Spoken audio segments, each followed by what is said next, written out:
We come to Jacob, a man who now is trusting God. He's 147 years old.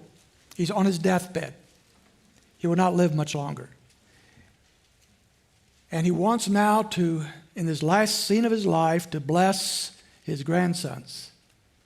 Now, why this is so important is this. Hebrews chapter 11, verse 21 is pointing directly to this episode. This is what the Holy Spirit said. This is the high watermark of Jacob's life. This is the one time when he truly is expressing faith. And without faith, it's impossible to please God. This is Jacob's high watermark, spiritually speaking.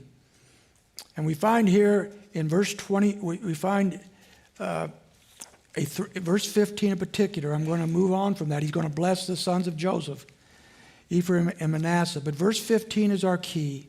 Chapter 48, verse 15. As he blesses them, here's what he does. It's a threefold blessing. Now keep in mind, as far as I can understand, this is the highest spiritual moment of this man's life. He's on his deathbed. Perhaps he's been living for the Lord for a number of years in Egypt, but this is evidence that he is truly now, finally, a man of God. He's finally Israel, not Jacob. And we find a threefold thing here. First of all, we find Jacob now saw the importance of walking before God. I want you to get this. This is a wonderful verse. Verse 15 says this, he blessed Joseph, and he said, the God before whom my fathers Abraham and Isaac walked, this is his blessing, and he starts off by talking about living out his life in the presence of God. To walk before God is the idea that God is watching.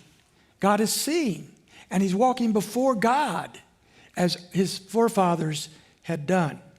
The patriarchs had walked before God, not in perfection as we've seen by any means, but they walked by faith. And Jacob, or Israel now, is doing that very thing. For most of his life, he either ran from God, tried to deceive God, dabbled on the edges of faith with God. He believed in God. I think he believed in God all along, but he lived his own way. He was a deceiver, and he was pretty sure, since he had defeated everybody else in his life, that he could defeat God too. He could deceive God too. And he was afraid, it seemed, to turn his life over to God. But now, at the end of his life, we see evidence that he's changed his mind. He now sees a God before whom he has walked all of his life, and God has had his eyes on him.